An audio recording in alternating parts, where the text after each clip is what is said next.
Guys, my name is Sachibola Gray. As you guys know, you don't go lo aye lo shama. You don't, I don't. The only and original you don't in the whole of Nigeria. Anybody else counterfeit. Show you. So, guys, today we have this very beautiful space, and it's an interesting topic brought to us by Stambik IBTC. Today's topic is the relationship between social media and mental health in our lives, which is very important. It's a very important topic since every 11:11 every day, morning and night, we're out tweeting God, I beg, God, please. We no longer pray. These days, I wake up in the morning and the first thing I say is, God, I beg. That's all my prayer. God, please, God, I beg. We talk about the mental health a whole lot, how, social media is basically, it has become our way of life. It's now our way of communicating, the way we retrieve informations, the way we get informations, the way we make friends, the way we even meet partners. I mean, our lovers, business partners, work, everything. It happens on social media, especially for someone like me. As you guys know, I am a legal practitioner, an influencer, a content creator, a realtor, a caterer. What else? What else am I? Yeah, exactly. So today I have very, very interesting guests that would be speaking to us on, this very big topic. Once again, for those that are just joining, my name is Hachibola Gore, and welcome to this space, the relationship between social media and mental health in our lives. For everyone that thinks this space is, you are going to learn a lot on this space, basically. Consider it as free therapy. Anyway, so I'll go straight to introducing my guests. I'll go straight to introducing the guests. First of all, we have Dr. Mekadiri. Dr. Mekadiri is a medical director and psychiatrist in chief with Pinnacle Medical Services. Next, we have Dr. Sylvanus Jato. He's an in-house medical consultant at Stanbic IBTC. Next, we have Toluwashi Adeshina. She's the marketing officer, consumer, and high net worth clients at Stanbic IBTC. And then, of course, you have me, Ajibola Gray. So I would want our guests to introduce themselves first. I will start with Dr. Mikadiri. Dr. Mikadiri, how are you doing today, ma'am?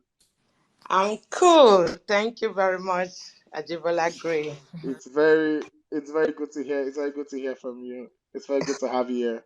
It's a Thank you. privilege actually to have you here. Yeah, so please, Dr. May, would you introduce yourself to our audience so they get to know you? Okay. Great I day. want you to introduce yourself with all your full everything. Everything. May you choke. Let them know. May you choke. Make I let everybody know say I dey Abuja and it's raining. Showers of Exactly. blessing. And they Close choke. to Aso Rock Exactly. with the current dispensation Exactly. about to happen in Nigeria. Thank you so much, ma'am. Please Thank go you. on. Great day, everyone. Good morning, good afternoon, good evening. Because of this is Twitter, and we are different part of the world. So wherever you are, um, good day. My name is Dr. Memuna Yusuf Kadri, also known as Dr. May, popularly referred to as the celebrity shrink. I'm a psychiatrist in chief at Pinnacle Medical Services, which is a one-stop health and wellness center that caters for individuals and corporate organizations in managing their psychological, emotional, and behavioral health. We've been in practice for the past 10 years, and we have a staff strength of over 40 and affiliates over 200 all over Nigeria, including FCT. And of course, right now, we've just launched a telemedicine platform known as the How Body, the Nigerian way of asking you, how are you? Which is to deliver culturally appropriate therapy for individuals at the tip of their finger that's affordable, accessible, and available. So if you have an Android, the How Body app is right there. Apple Store is about to launch very soon. I pride myself as the only Nigerian with the 14 Ps, from being a physician to a psychiatrist to a movie producer to a book, author to a proficient coach, passionate about God and man, also being a parent. And the truth is that my mantra is normalizing mental health conversations by building a culture of compassion. And my driving force is to live, to learn, and to impact generations positively. When I'm not being a physician, I'm working on destructive innovation, traveling around the world, and talking fashion. Thank you. All I can say is Opa, Opa, Opa, Opa. Thank you so much, Dr. Mikadiri. Next, we have Dr. Silvanus Chato. Dr. Chato, are you with me? Yes, I'm here. Thank you very much. Yes, it's very great to hear your voice. Yeah, How's your day been? it's been very well. Thank you. Please introduce yourself to the guests so that they know who you are. Like Dr. May, put everything to attach everything. I'm here for it. Okay. Yeah, I'm Dr. Silvanus Jato. I am the medical and wellbeing consultant to Stanbic IBTC, and this is the role I've been on for over 7 years. My job is to design workplace employee wellbeing initiatives to drive employee well-being within the corporate body of Stanbic IBTC. And of course, I take with me over 32 years experience in the medical field. I cut across organizations in the health maintenance organizations, third-party administration, and I've done this job for quite a number of organizations, MTN, Total, Statoil, and the rest. Right now, I am very proud to be here on this space to, again, what Stanbic IBTC stands for, which is employee well-being. For us, an employee value proposition, and we do drive employee well-being in a manner that is different from any other corporate organization. Our employee assistance program is top-notch. We pride ourselves as the first organization, corporate financing world in Nigeria, to set up an employee assistance program. And Dr. May Kadire is our partner in that great work we are doing.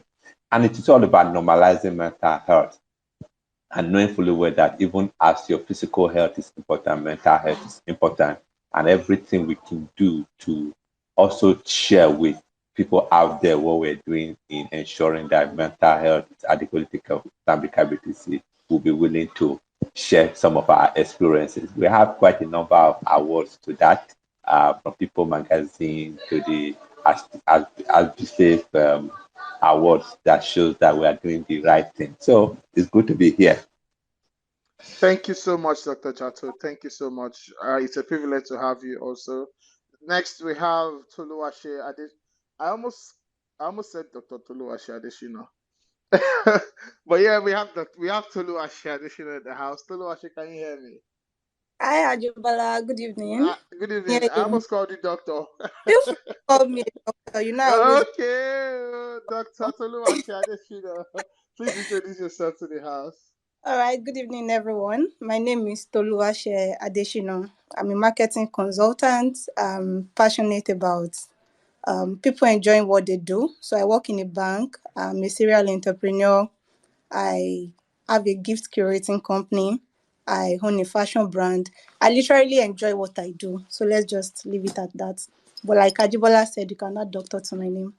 Nice to be on the Thank you so much, Toluwase. So, guys, we've met our speakers for today, and we'll start shortly. I have some questions for them, but before we go on, I want us to agree on certain things first of all, right? Because we're talking about social media, so I would want us to identify certain things and let us be on the same page. Now, millennials we are the pioneers, we are the foundation, we are the starters, we are the owners of social media.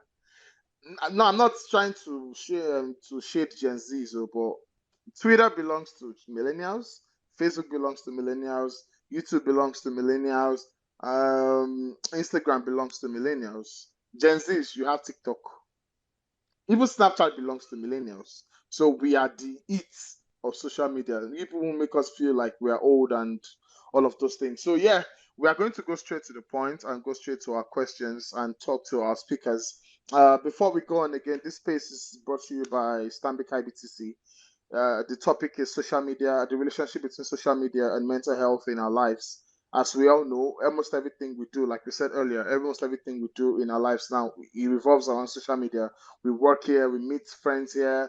I mean, most of my friends right now, I met them on social media. I met them on Twitter. So I work on Twitter. I do almost everything on Twitter, except eat and bathe and all of the other things here. But then most of my networking and relationships are made on Twitter and social media. So it's very important to our mental health. So our speakers today would help us understand and answer certain questions that our worries, how it's related, how social media is related to our mental health, because we're not going to deny that they are not related at all. So we're going to go straight to it now. Dr. Mekadiri, are you with me? The first question is for you, Doctor. Yes, I'm right here, Ajibola. Okay, thank you. Thank you so much, Doctor. It's good to have you once again. So the first question for you, social media has become a crucial part of our everyday life and has changed the behavioral patterns of individuals. One of such is sleep.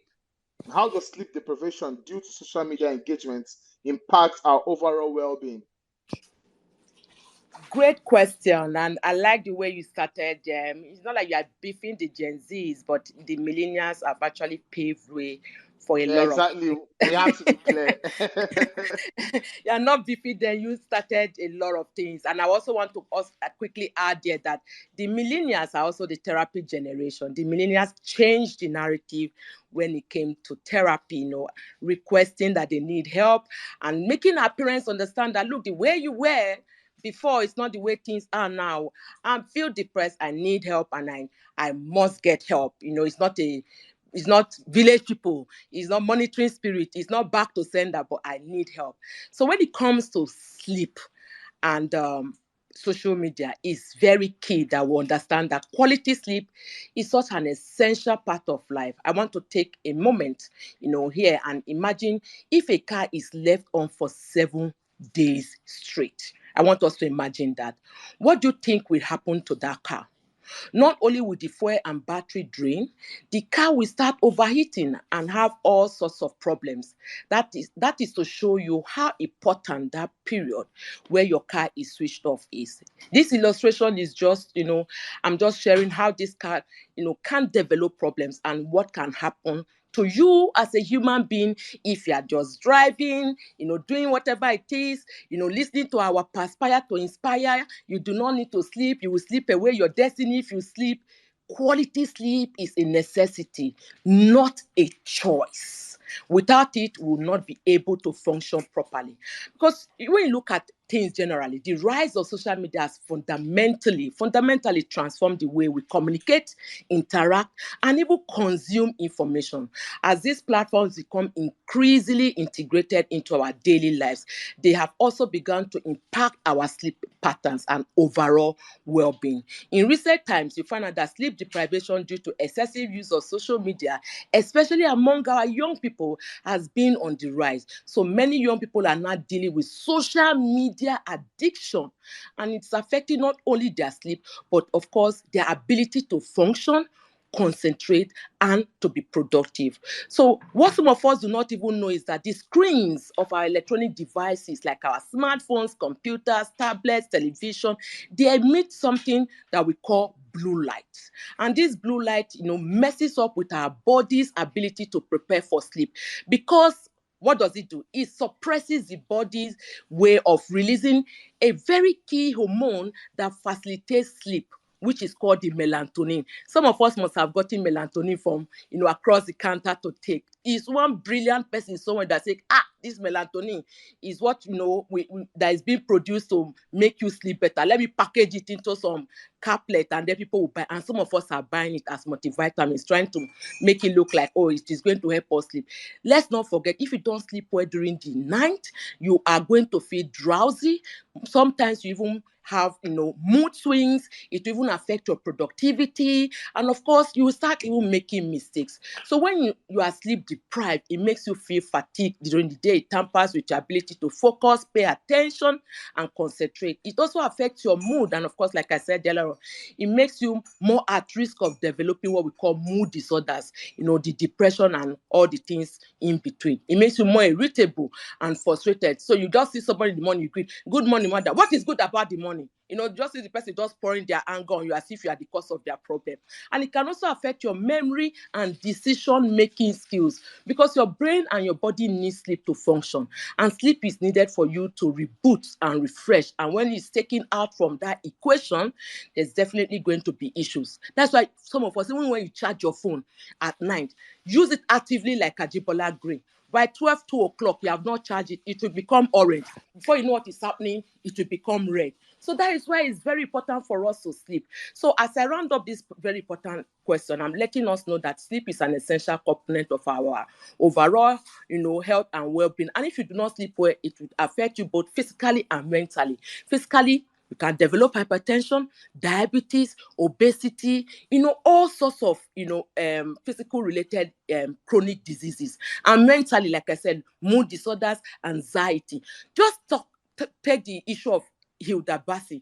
A lot of us were worried for her because she stood for over 4 good days, no sleep. And you're like, she's sleep deprived. What is going to happen to her? She needs to sleep. She needs to sleep.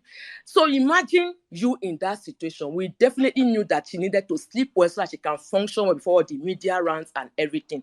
So I will conclude by saying you have to sleep well. And the most important thing you have to look for in that sleep, at least make sure you wake up, you feel refreshed. You need a minimum of 7 to 8 hours of sleep as an adult. And one thing you must check for it is feeling refreshed. Sometimes you may sleep for 20 hours. If it doesn't feel refreshed, you have not slept well. There's something obviously wrong with you. So what are those steps to develop for good sleep hygiene? The way we have hand washing hygiene, oral hygiene, we also have what we call good sleep hygiene. And the principles behind that is that, number one, find time to create, routine. Go to bed. You tell yourself, I want to go to bed by 10 p.m. I want to wake up by 6 o'clock. Please try to create that routine. Then, of course, what you eat, exercise, and alcohol, beverages, and all that. Please make sure you take everything 3 to 4 hours before you go to bed. Don't go and exercise 12 midnight and you want to go to bed by 1 a.m. Don't go and eat a bar and a wedu by 12 and you want to go to bed by. Please make sure whatever you eat 3 to 4 hours before bedtime, so that you give the body time to eliminate those things from the body. Also, make sure your room is clean. Your bed sheets are clean. The room, if you are afraid of light, please dim light. If you are not afraid, dark light. Your room is bedroom, guys. It is not television room. And 2 important things you do in your room is to sleep and to have sex. Those 2 S must follow the sleep pattern. Please leave those TVs somewhere else. Don't bring them in the room. Turn off your tablet, turn off your smartphone, turn off your television. Those blue light emit, those tablets emit blue light that will affect the production of melatonin that is good for you.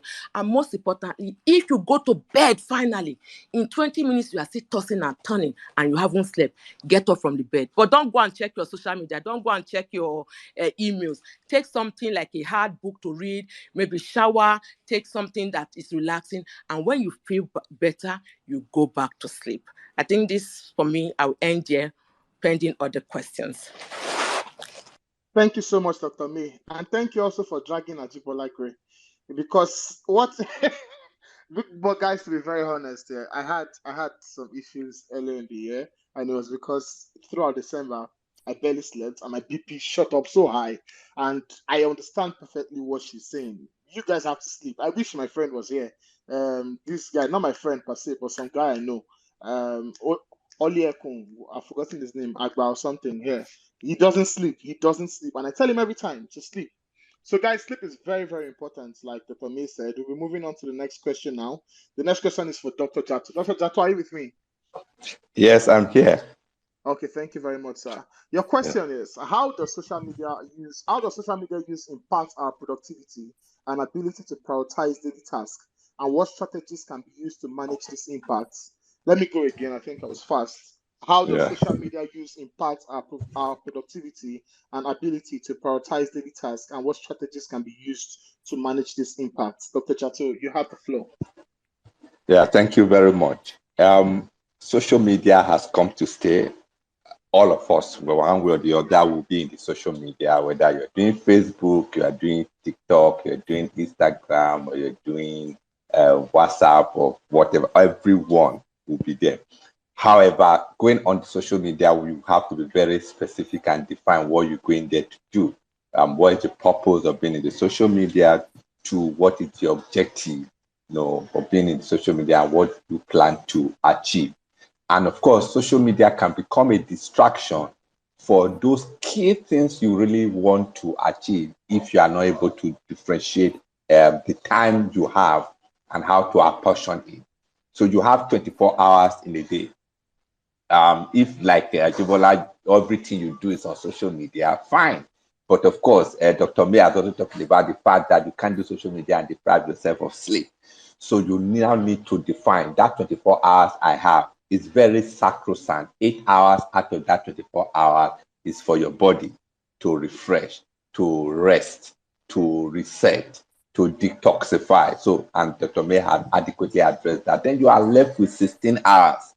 Out of that 16 hours, how much of it do you want to use to run around the entire social media? And at the end of the day, you cannot tell yourself, this is what I've achieved. So which means you have that 16 hours to do for a productive work, for a productive accomplishment, to at the end of every day be able to itemize 1, 2, 3, 4 things that I have achieved. How much of these 16 hours should I give to a productive work, whether in your business, whether in your career, and how much of it should I give to social media to just find out what is happening in the social media? So definitely social media is becoming a distraction, and with informations are coming into the social medias in millions. When you are trying to follow a news or try to follow something that's posted, before you know it, something else jump in, takes your mind away from that before you get out of that something. So if you are not so organized and strategic on how you want to play within the social media space, it's going to impact your productivity, no doubt. And of course, if you are a paid employee, for example, and you spend more time in the social media, how are you going to be productive in your paid job for which you have been employed to do, for which you have been employed to render service, one form of service or the other? And if you are a person you are a self-employed person, how are you going to focus on your customers? How are you going to focus on your client? How are you going to focus on those people you are supposed to render service to and get a reward or a payment or something for what you have done? So social media can become a distraction. A lot of things are put on social media just to get your attention. A lot of things are put on social media to create a picture that may be entirely different from the reality. So it's important that you have a strategy.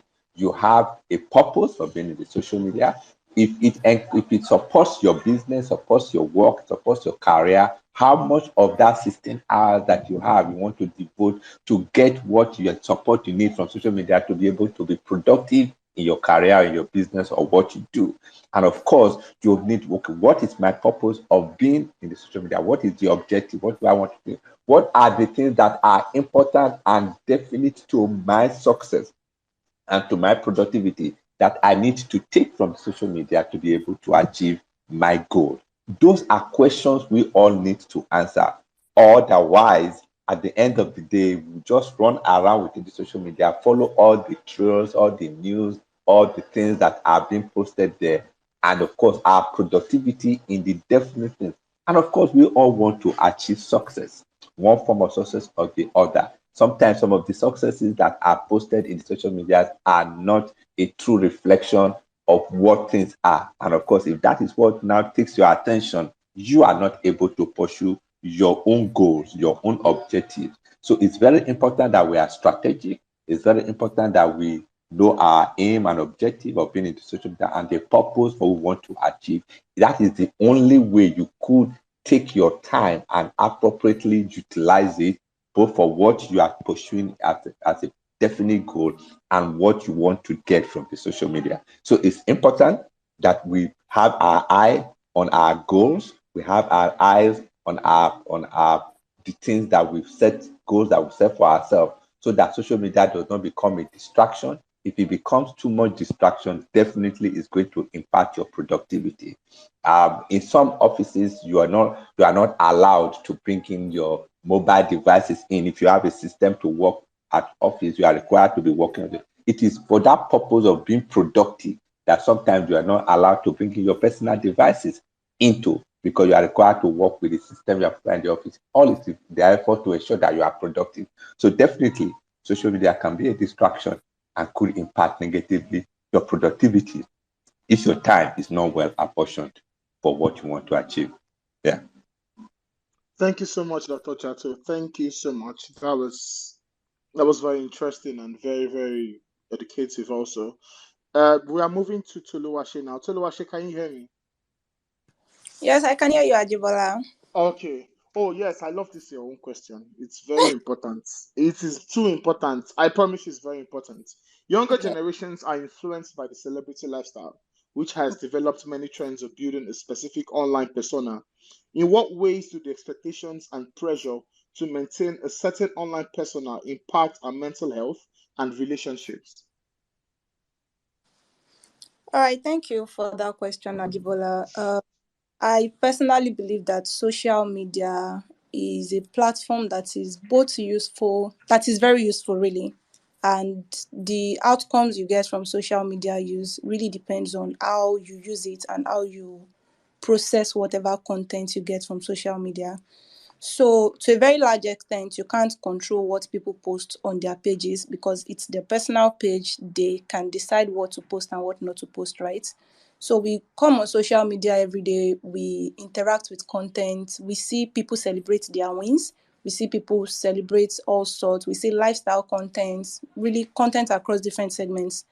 You can either take learnings from what people are doing and use it to improve your own life, or you can then set yourself up for tension and heartbreak and feel like you are not doing well in life, or God has forgotten you, or you are not God's favorite. So people come online, they create whatever persona it is they want you to have of them. I mean, I'm in branding, right? I work in Stanbic IBTC. I work with the brand communication and marketing team. And one of the things we do here is branding. You present an organization, you present a person the way you want them to be perceived. And that is what most people see on social media. So you go to someone's space and you say, this person is a lifestyle content creator because they've curated their page to speak to just lifestyle. You see someone, you say they are food bloggers.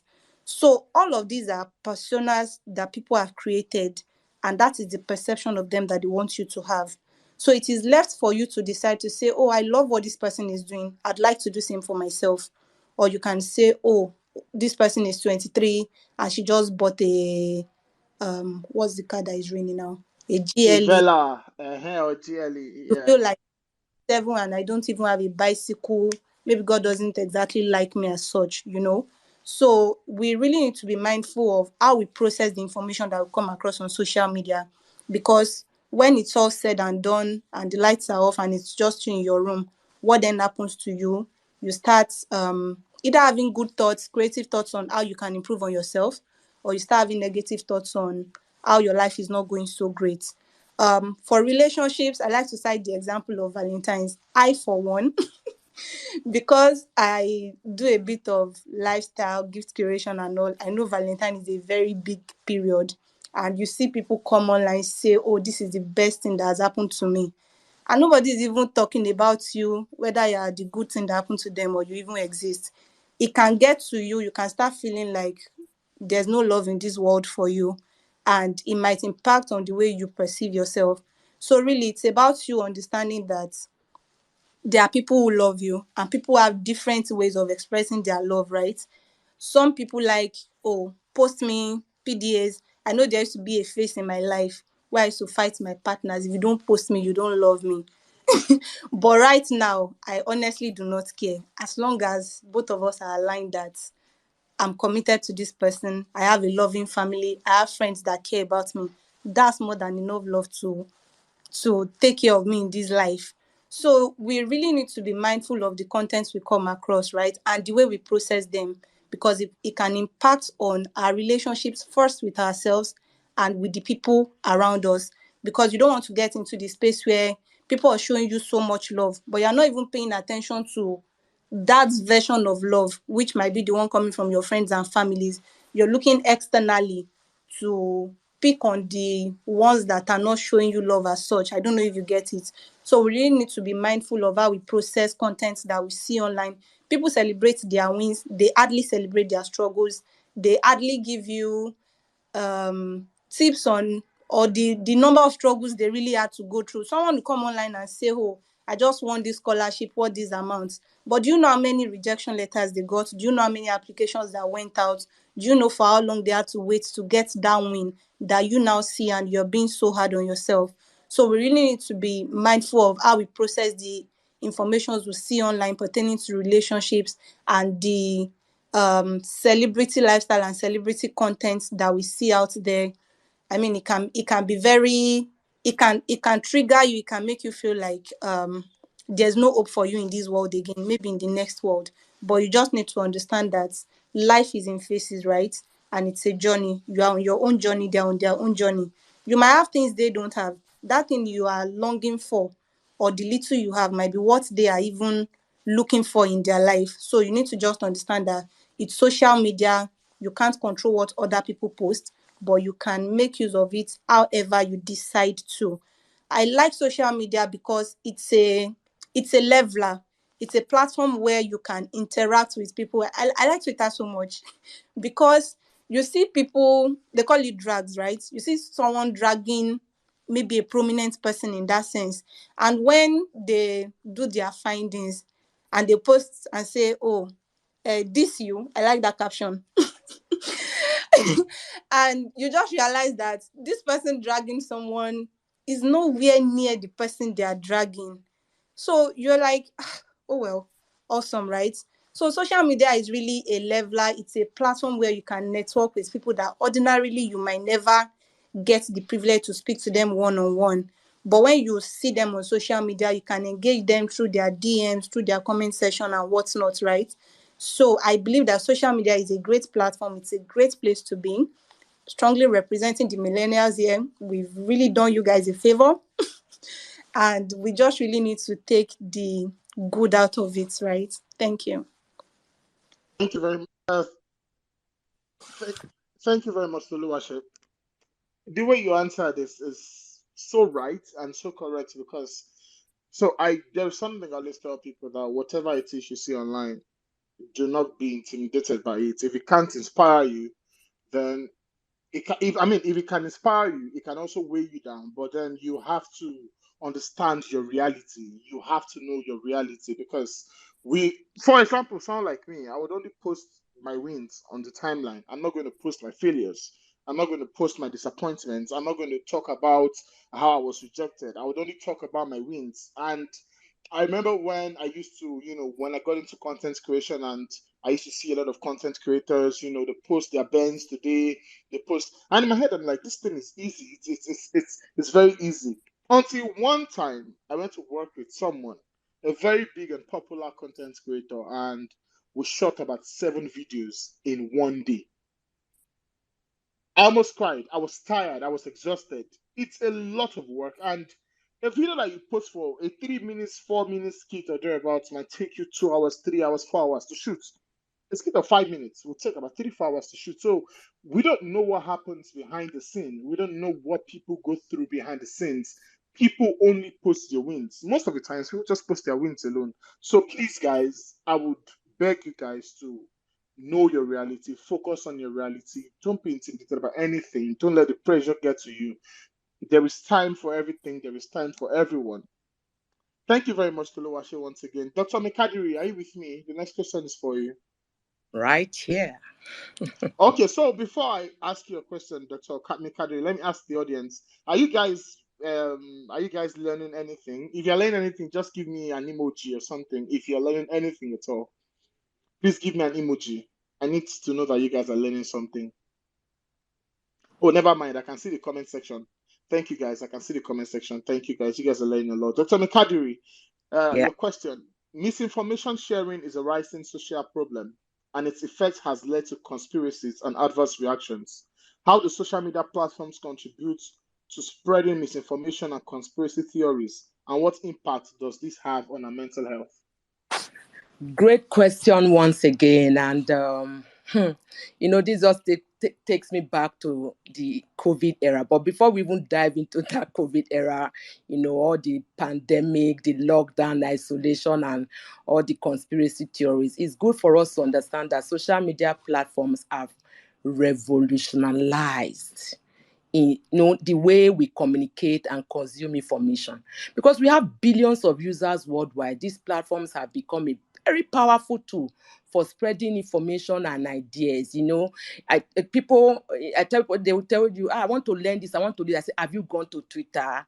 You know, Twitter is like a university. 99% of people will not understand that you can actually, graduate from Twitter without a certificate, but you have so much information that you can convert and start making money and be flexing. You know, who understood the era? Nobody knew that there was going to be any job like influencing. Like the big organizations, we always go to the big marketers and they do all the this and that. But now that has bridged the gap. Influencer will post one thing and millions of people will go there. So it has really revolutionized, and because of billions of people are in that, different platforms, a lot can also happen. Spread of misinformation and conspiracy theories have now begun to impact, not only our physical health, but our mental health significantly. And it is good for us to understand how this is affecting us. The impact of misinformation and conspiracy theories on our mental health is so significant in such a way that it leads to feelings of confusion, anger, frustration. Like I said earlier in my first question, I still go back because this is the latest big news in Nigeria. Whether you are alive or not, the biggest news on social media now is Hilda. The truth is that some people, instead of our story to inspire some people, our story is making some people feel depressed. Our story is making some people, feel underachieved, overwhelming sadness, because some people are digging out some past, information about her, putting some things there. The truth is that when it comes to this misinformation, that feeling of confusion, anger, frustration, and it can cause anxiety and distress, particularly when it comes to issues related to health and safety. Let's take, for example, the misinformation and conspiracy theory when it came to the era of COVID-19. Who remember that when people were talking about when you take the vaccine, 5G, you are going to turn into a mask, you are going to be like, turn into all manner of things. There's so many conspiracy theorists, that believe that this vaccine will make you behave like a goat in 10 years' time, you will lose memory and all that. Let me even make us even laugh. Who remember the Ebola period? When our parents even woke us up middle of the night People are and taking bathe with results. salt water. Yes. Even as I am, being a physician for over 20-something years, I still had somebody in my family that called me and said, "Doctor, please wake up." They say we should bathe with salt water, and it should be middle of the night. Wake up your 3 children. Tell your husband. I say, "Are you for real? Is this the reason why you woke me up?" He said, "It's very important." I know people died.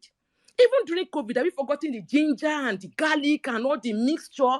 And then, because our parents and grandparents are on WhatsApp, they'll just forward to you, bam, and they will tell you, make sure you take it, you have to do this, you have to do that. All those kind of things just made us, that feeling of confusion can come in. All these lead to what we call infodemics.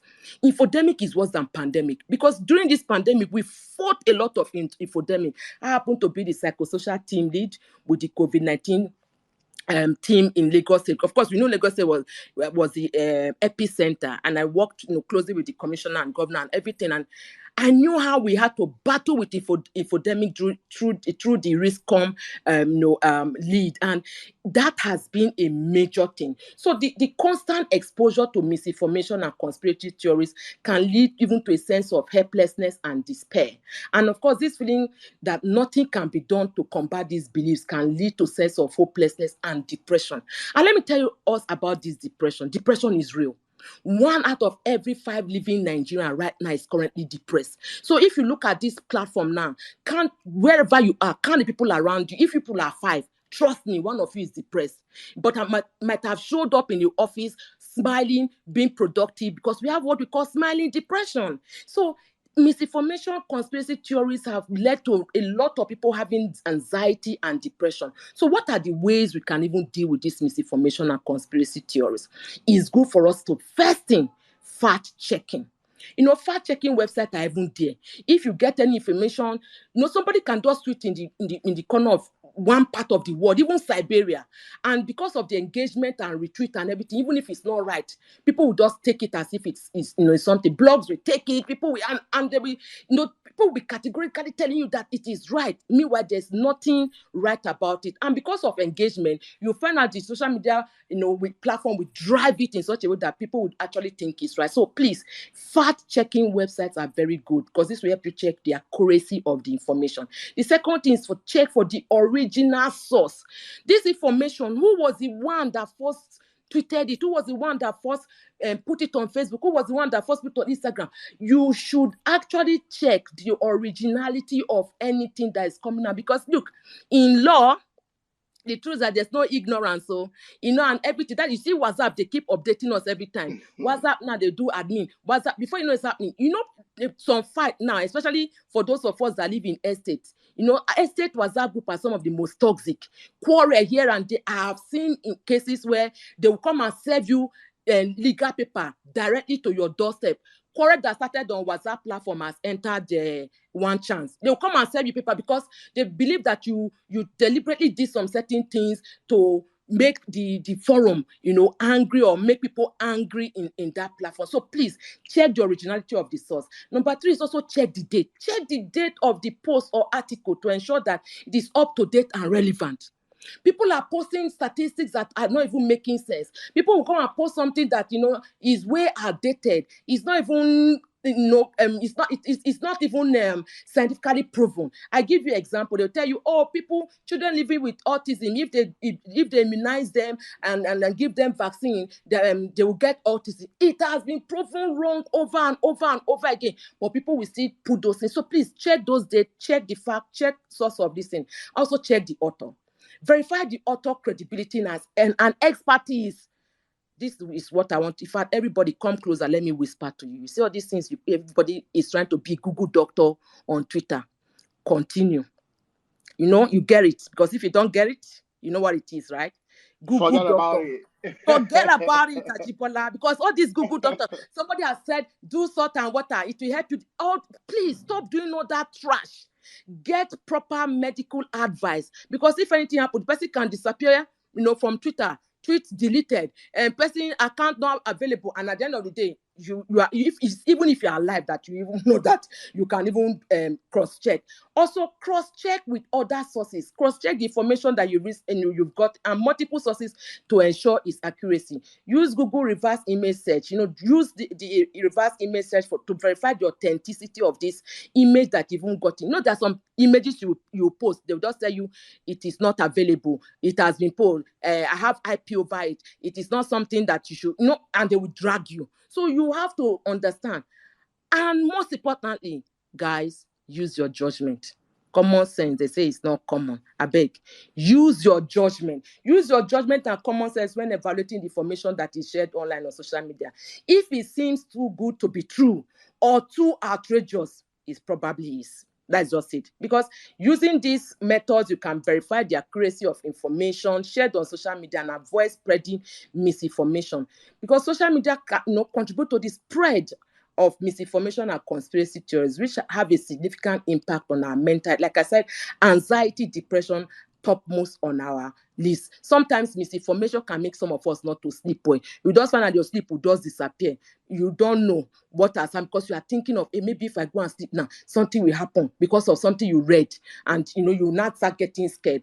And poor sleep is a gateway to most emotional and psychological issues. So believing in false information can lead to feelings of confusion, like I said, frustration, anger, despair, and of course, constant exposure to misinformation can also erode trust in institutions and organizations. So please, to combat all this, please, social media need to take greater responsibility. You see, that's why, there was a time they shut down Twitter, they were fighting, government was saying this, and most of these social media platforms now, they have legal services here in Nigeria that are telling them what to do. Small thing you do on Facebook now, they say you are in prison. Small thing you do on Facebook, they tell that you are off, you can't comment for the next 2 weeks. Small thing you are in jail. I'm like, on top of Facebook, even on Twitter. So a lot of things are changing. So please make sure you use what you get on social media, well, for your own growth, both personally and professionally. Don't put information there that you know that is not even true, just for the cloud, just for the likes, just for the engagement, just for comment. It's affecting people over, because you don't know those that are already sitting on the fence. What do I mean by these people that are already sitting on the fence?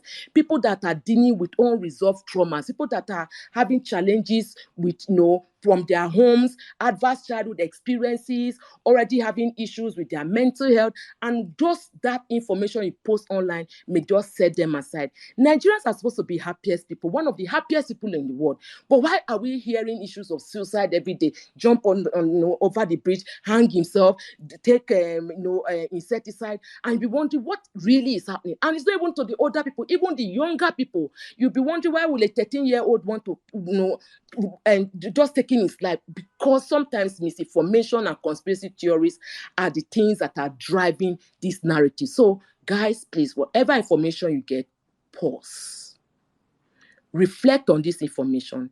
If you think it's not right and it's not true, and your gut feelings tells you it's not, discard it.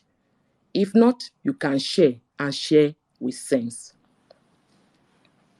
Thank you so much, Dr. Kadiri. There's nothing I can say other than filter the information that you get on here.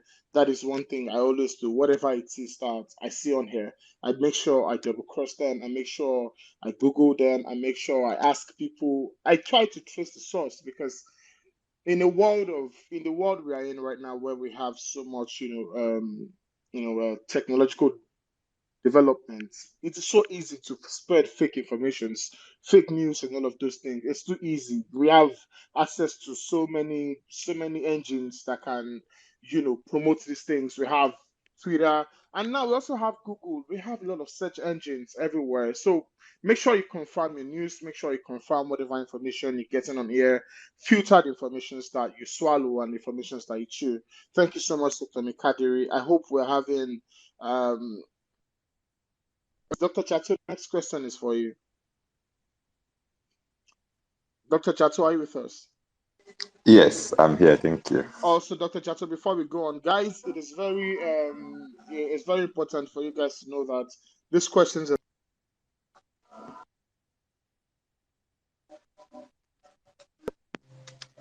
Can you guys hear me? Okay, Yeah, yes, you can. of course. So the questions that have been asked here, the questions that have been answered by our speakers, are questions that had been gotten from people before today. So we still have other questions from guests also that we're still going to ask. So, Dr. Chato, straight to your question. Societal and peer pressure has developed a case of fear of missing out, especially amongst the young generation, leading to an altered reality. How does misrepresentation on social media impact our mental health and daily decision making, and what can be done to mitigate this? Yeah, thank you very much. Misrepresentation, peer pressures, societal pressures, all these and the fear of missing out. And the fear of missing out, yes. And I think the social media has just raised the bar on pushing this into the minds of the very young ones. But I think one of the things we just need to know that from a lot still have to be done by parents to help the young people, the young ones, the millennials, to know that everyone has a destiny to fulfill, and you have to set your own goals yourself. You have to set out to achieve something for yourself, not because others are achieving it. So, because when we're talking about peer pressures, when we're talking about misrepresentations, social media is a very good platform where that is being done a lot. And you'll be sharing quite a number of things people put on social media, without the true background story as to why those things came about, especially those successes. Like you said, nobody wants to share his or her failures. And if people's mindset are already targeted to believe that, oh, this person is making it because it's easy, why am I not making it? Then that person loses his own destiny, loses his own goals in life. So young people have to be taught that, look, from when you're young, you need to set your own goals. What do you want to achieve? What do you want to achieve in life? What is the path to achieving these goals, these aspirations, these ambitions that you have set for yourself? Nothing happens by chance. Nothing happens.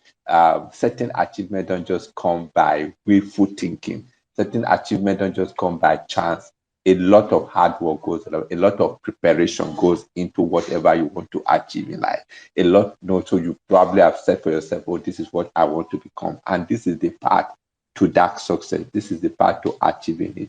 And you are dogged, pass through all it requires to put yourself on that path and to achieve success. Young people need to be taught.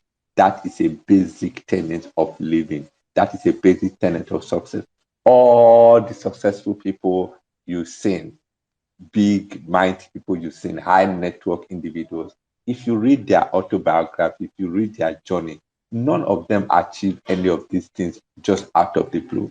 It has to do with commitment. It has to do with discipline. It has to do with dedication. It has to do with preparation. It has to do with pursuing a goal and keeping at it and getting all the necessary help, support, necessary skills, everything you need towards achieving your goal. Now, like the social media are buzzed now with Hilda, all that she has achieved, but she didn't achieve this overnight. I was talking to somebody just yesterday. I said, look, she could stand for 4 days cooking. She didn't just wake up one day and said, oh, I'm going to stand for 4 days. Do you know how many times she probably have practiced cooking for 24 hours non-stop in her own little place without anybody watching her, and seeing what type of stress that placed on her, and begin to determine, can I do that for 2 days? Can I do that for 3 days? Can I do that for 4 days for me to break that record? Am I willing to, is this the type of sacrifice I want to make to be able to break this record that I want to achieve? She prepared herself. She sat down, she put out a plan to say, this is how I want to achieve. So the misinformation in the social media derails people from planning for their success, derails people from planning for their goals, derails people from putting a plan as to what they want to do with their lives. And so they easily get carried away, they easily get challenged by things that at that particular time shouldn't be challenging them if they are really focused. So yes, the social media, the peer pressure, the misinformations are there, but you have to tell yourself, I have a destiny to fulfill. I have a goal to achieve. This is the path that I found will lead me to my success, that one day I'll be able to put a success out there in the social media, and I'm ready to do what it takes to follow that path. Whatever others have achieved is not just going to distract me from pursuing my goals. And that is where the issue of anxiety, depression, and all the other things that Dr. May have talked about come about, because you got distracted from your goal. You just distracted from the path that will actually lead you to your success, like every other person along the way, because you were not ready to just make the next move, just commit to the next move, and then you feel that you have failed. You feel that you are not achieving. Of course, when you put your colleagues, or those you probably finish primary school, probably finish secondary school, probably university together, when you meet, everybody is going to bring their different successes. Just have your own as well to share under such circumstances. It's the same way in the social media. Everybody is going to be bringing their success. Whatever little successes you have achieved, you also share there. And of course, set for yourself a higher target. Set for yourself a higher goal, that this is what I'm pursuing. And of course, people will be there to encourage you to achieve your success. So people should not allow pressures to distract them from their own goals, from their own destiny, from pursuing that which they are really good at. Because when you commit to pursuing and remaining on that path, you will one day achieve it and be able to celebrate and post it on the social media just like every other person. Thank you. Thank you so much, Dr. Chateau. The way you answered, it reminded me of a popular quote on the streets. As an Idon, I have a lot of these quotes. The quote says, "Nobody sees, no, everybody sees the champagne. Nobody sees the champ's pain." Do you understand me? It's We don't know what goes on behind the scene. We have absolutely no clue what goes on behind the scene. If you are going to get something, you have to put in the effort, you have to put in the work, you have to do what you have to do to survive in the world, and that's how it has always been. Dr. Toluwashe, are you with me? I'm still here, Debola. Okay. Your own questions are so sweet. I don't know why. Anyway, let me ask you a second question. External factors have always influenced individuals' perception of lifestyle and values and the aesthetics of social media. How does the pressure to present a perfect life on social media affect our mental health? And what are the potential consequences of this pressure? Okay. Sorry, Tolu, 1 minute before you go on, guys. I'm also going to take questions from the audience. You can put down if you have a question, you can put in a question in the comment section, and I'm going to read it out after now. Go on, Tolu Ashe. Sorry, please. Okay. So, like I had mentioned earlier, we come across different information and different content on social media every now and then, and we internalize some of them. We form habits based off some of these things. So, one of the ways it can influence us, impact us, is it can change the way we perceive things. So, one thing I do personally, right? I consciously follow certain people. I consciously expose myself to some sort of content that I find valuable for myself. So I think a good place to start might be you even being conscious of the kind of content that you expose yourself to. Because good thing about social media, before now, I would say they don't impose content on you. But due to the ability to promote ads and sponsor posts now, sometimes you find yourself still seeing some things that you ordinarily would not want to see, right? But thank God for all the algorithms and AIs, they can also tell the kind of content that you ordinarily want to see, and they keep presenting those kind of things to you. So if you, I mean, I believe everyone uses social media, is even why we're on this call. You need to watch how you internalize stuff on social media. You need to learn how to take breaks. I know people do social media cleansing where maybe for a week or 2 weeks they just stay off. That's their time to reconnect with themselves, to actually attend to the things that matter to them the most.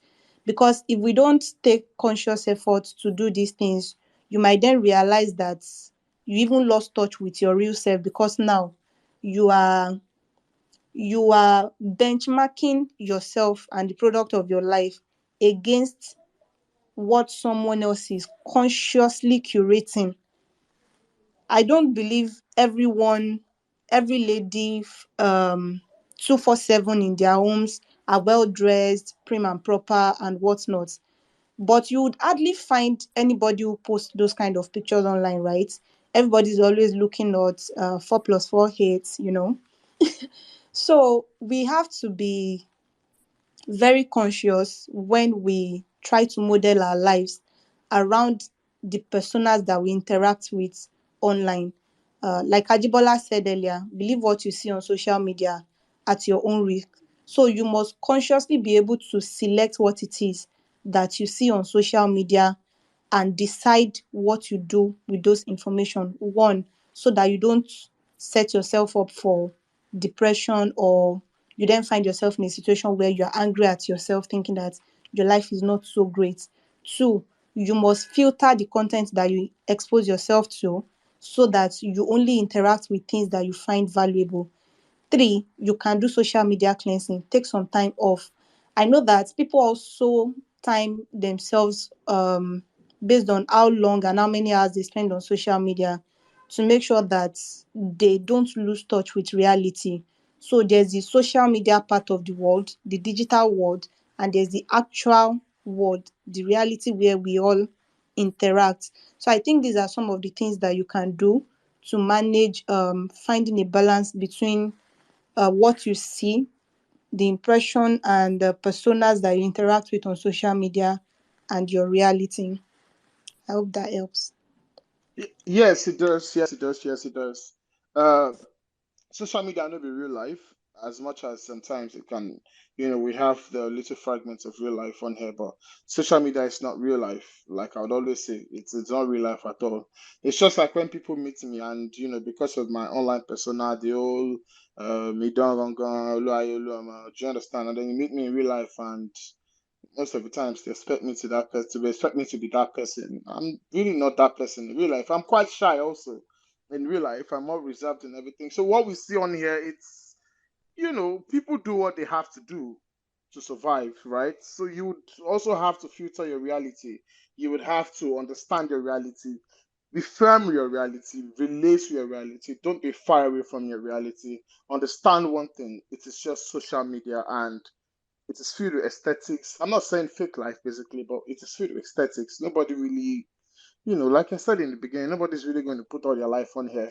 They would only put what they want you to see on here. So, guys, it's time to take questions from the audience. If you have any question, you can request for the mic now. Chidi, okay, yeah, Chris has requested for the mic. If you want to say anything, if you have any question to ask, basically just questions. If you have any question to ask, and you want any of our speakers to answer, please request for the mic. Chris, can you hear me? Good evening, Chris. Chris, can you hear me? Okay, so I can't hear what Chris is saying. So we'll just proceed to. Okay, Yes, I can. Hello. there's someone here. Oh, okay, Chris, I can hear you. Good I'm evening. doing How are you doing, boss? good. Yeah, how did you go now? I can hear you. I can hear you. Okay, I joined a bit late, and I've actually been looking forward to this call since last Oh, okay. week. It's actually what has been. Okay. Wow, thank you so much. Thank you very much. It's actually a part of. Yeah. Do you have? Yeah, I actually do. This is part of the life that I've been trying to manage for some time now. I find I'm a bit social media addict, especially on Twitter, and a lot of content that doesn't, unquote, have meaning always pop out on my timeline, and each time I try to block them, you see the surface again. So it's more like these things are more of the things that gives markets on Twitter. So in this kind of scenario, just like your guest said that there should be time for cleansing. Before she even said this, I already had that in mind to give myself a time from social media. So my question is this: if these things keeps coming up, content that are not reasonable, they are not really what one needs to look into, how do one cool this off totally? Because I keep making sure to all this content don't come up on my timeline, but each time I do that, you see them keep coming up, even like more than like 5 times they'll just come up. You understand? So how do one really quench some of this content off totally from from Twitter especially? Okay. Thank you, Chris. So which of our guests would like to answer the question? Or should I just pick someone that will answer the question? Ajibola, can you just rephrase? Because I think I don't know what was happening. There was some part that Okay.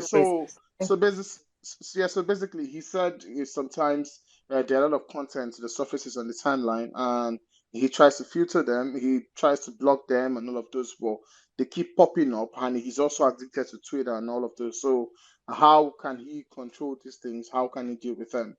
Thank you very much, Chris, for being vulnerable enough to come on Twitter to share your experience. And you've just led your voice to so many other silent people that, they also are dealing with this, but they are quiet. They don't know what to do, and they don't even know way to go about it. Addiction is never a process. I need to quickly add this. It's never a process. It's never an event, rather. It's a process.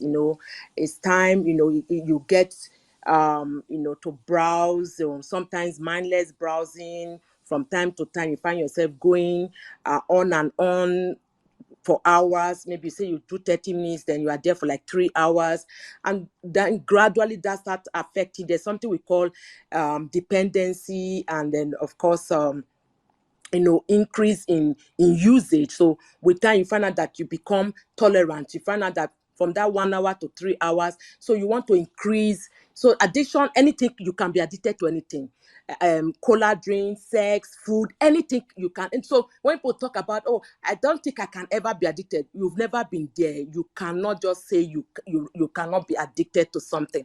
So that comes with tolerance, increasing the number of hours you use. Then dependency, you just find out that you are neglecting other things, and then focusing. So sometimes you may misuse some words. It may be dependency, may not necessarily be addiction, because when you say you are addicted to something, it has started affecting your productivity, it has started affecting your interpersonal relationship, it has started affecting your activities of daily living. So you find yourself that you are neglecting every other thing, your job, your work, your relationship, and focusing on that.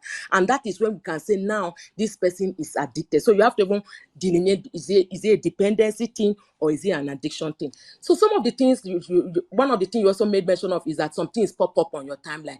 Let's not forget the issue of AI. So this is how AI works, right? You have a thought about something.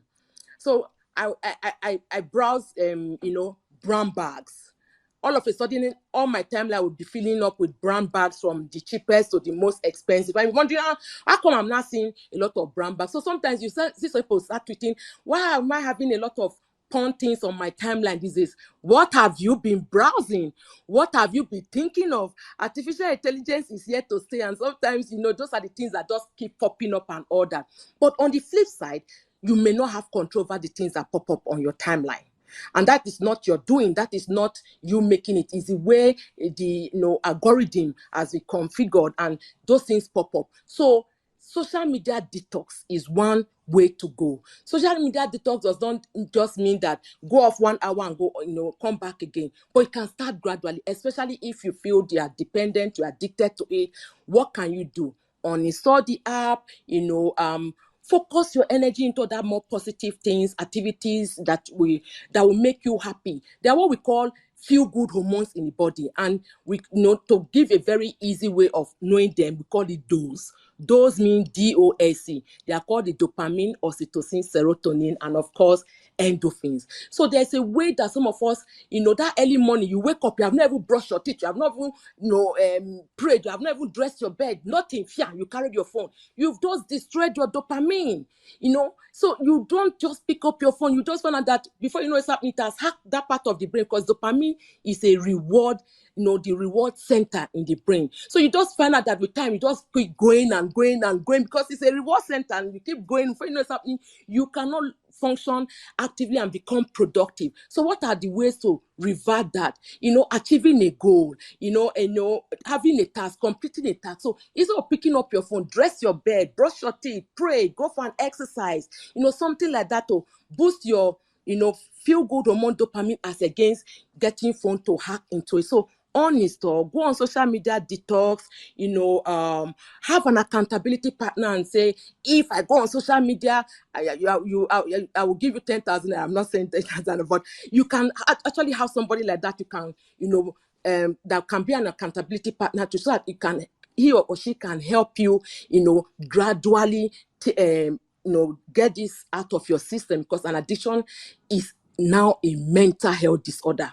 So let's not take addiction as just a nice word to say. No, addiction, especially when it comes to social media, is a mental disorder. It changes. Science has also shown that it's not changing the structure of the brain. So please, it's not a fancy word. And if you find yourself in that room, please try as much as possible to take those steps backward.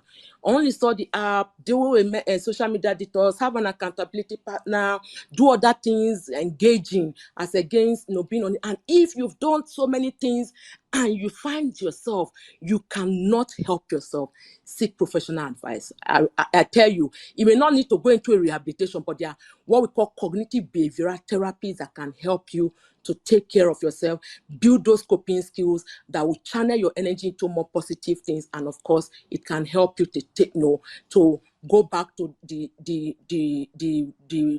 your day-to-day activities and become more productive. So don't see that going for therapy will make you take medication or go into admission or a rehab. No. Talk therapy is there, psychotherapy is there, especially cognitive behavioral therapy has been shown, which for us at Pinnacle Medical Services is something we do and help people to achieve that. So please, Chris, I would say do all these things, and if you think you still need help, seek professional support. Thank you so much. Thank you so much, Dr. Me. So, Chris, here's the thing, right? Because of the way I use Twitter, I use Twitter a whole lot. I mean, I work here, I do a lot of things on here, right? Okay.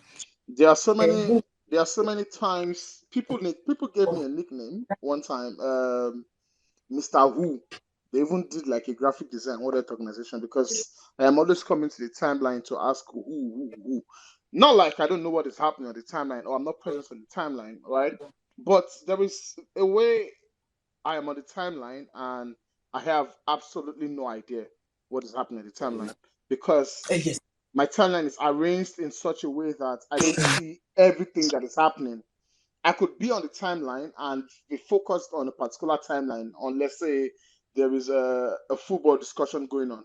I could be there all day long. I could be there for hours and miss a lot of things happening on the timeline. So you have to find a way to, configure your timeline in a way that you can filter your timeline. There is this thing on Twitter here where there is the for you and there is the home, right? So you can filter the things you want to see on the timeline. So I think you should make use of the tools, or you should just use the internet to check how you can filter your timeline and see the things that you want to see.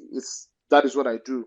And also, like Dr. May said, it's important sometimes to take breaks off this place. For me, that I use this app a whole lot, I take breaks sometimes. Sometimes I go 3 days, 4 days, and nobody notices, to be very honest. Nobody cares except you're on here, basically. Nobody really cares per se. Thank you so much, Chris, for your question. I hope it's been answered correctly. So, in the absence of other questions, I'm going to take some more questions that were sent by the audience before Slide Space. So I'm Hi, going I to had a start. question. I heard your hands Oh, up. okay. I'm Sorry. so sorry. I didn't see your hands up, Tani. I'm sorry. You want to pass me? I'm not going to allow that. I'm sorry about that. Please ask a question. Great. So I'm sort of going to ask a question and also give something about myself, right? So Okay. So is there a particular about, is there a particular speaker you want to answer your question?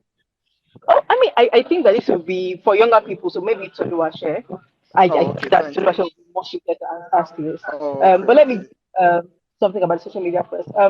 When I was in school in 400 level, right? So my Instagram then, I was on Twitter. I've always been on Twitter for a long time, but my Instagram then, that's why I till today I do not use my Instagram very well because I intentionally like uninstalled the app. I did not want to do anything. The sort of content that I was coming across was content of people that used to travel out, like they're going to the Maldives, going to Santorini. Yes, Santorini was 2019. Santorini was really popular on the tail then. So you say, oh yeah. no, I'm going on this trip, this, and these were like people my age mate. That were like really young people, like university people, fresh graduates, and they were going on trips. I'm wondering, how are you able to afford these trips? And I wanted those things for myself, right? But you realize that better the home you're coming from. They say you remember the father of whom you are.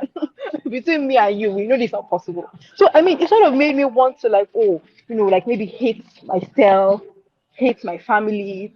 Like, oh no, but these are people are age mate and they're able to do this, do that.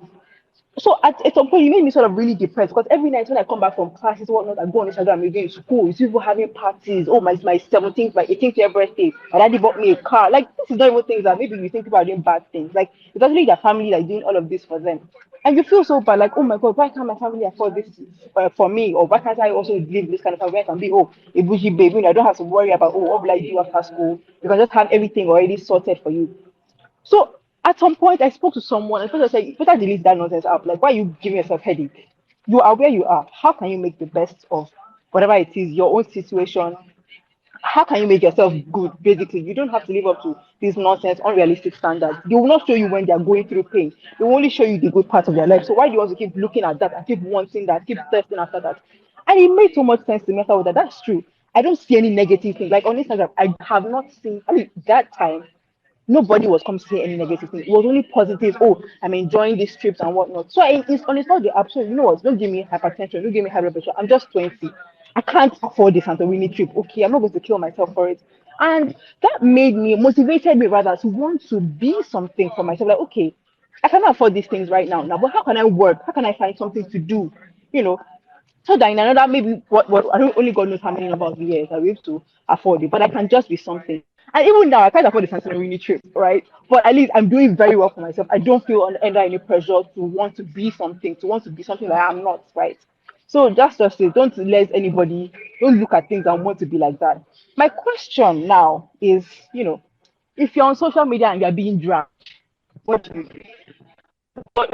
When maybe you make a comment, you make a tweet or something, or just make a post generally, and people are coming after you. Maybe you don't see anything wrong with the post, but people are giving contrary opinions. You know how it is on social media when somebody just takes the wrong thing that your tweet or whatnot, and everybody is already gas going like, what did I even say? So basically, what will you do? Is that Thank you, Toluwashe. All right, Tani, thank you for your question. So, if you are getting dragged on social media, what do you do? What I will recommend, I've never been dragged, so I'm not talking from personal experience. But what I would recommend, if you are being dragged, just keep your mouth shut, especially on Twitter. I believe that if you try to respond or you try to explain yourself or you try to justify and give a context to maybe what you said that they are misinterpreting or whatever the situation it is, no matter what you say at that point, it's like when our police force comes after you, they'll say whatever you say here will be used against you in the court of the law. So whatever you say at that moment when you are being dragged will be used against you. So just let the conversation be. People will talk about it. Another news will come on the timeline that would wash away that your own. I believe there have been things that happened on social media that it feels like this news will never go away or this drag will never end. Is a lie. It will. Somebody else will commit a crime that is bigger than your own and they will focus on the person. So what I would recommend, if you are getting dragged, don't try to explain. Not even at that moment. Maybe later you might have the confidence to come back and say you want to explain why you did what you did or give clarity to the situation that is being misinterpreted or whatnot. But the immediate action I will recommend, just leave that conversation of whatever it is that is the focal point of the drags. Just leave it there. Let them roast you, let them marinate you. You deserve it, you earned it. Well, jokingly, you might not have earned it, but just let it be. Let every other person except you talk about it.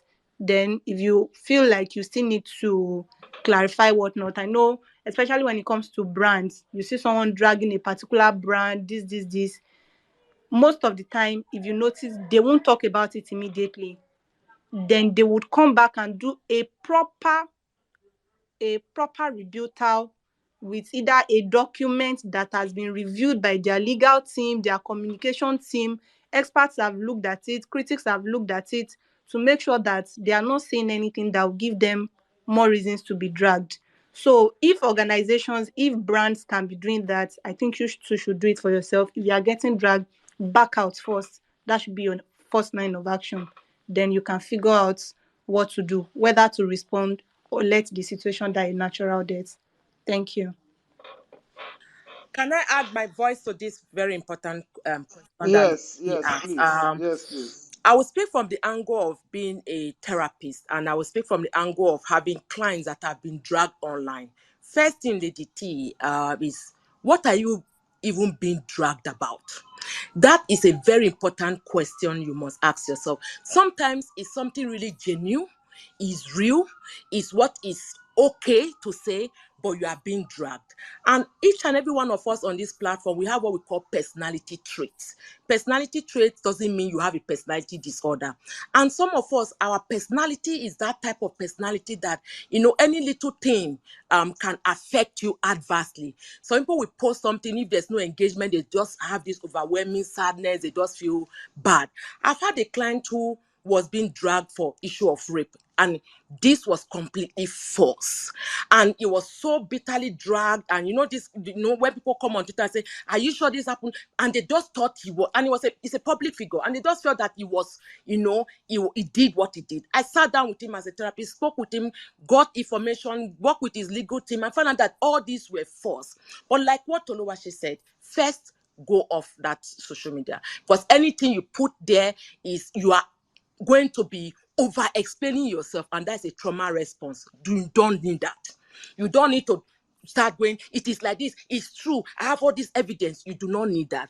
Go back, rethink what it is that they are dragging you about, and if it is genuine and everything. Sometimes it doesn't have to be a big brand. You as an individual, get a lawyer. It's not Charge Abe lawyer I'm trying to say.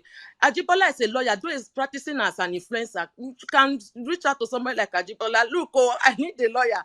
This thing is real. I need a rebuker. I need something to put out there, a proper statement and document that will put it out. And of course, news come out per second. Another breaking news will come and take it away. But you as an individual, how has it traumatized you? How did you feel after all the dragging? Do you still feel good about yourself? And that is where you have to take care of yourself. Social media is not going to do that for you.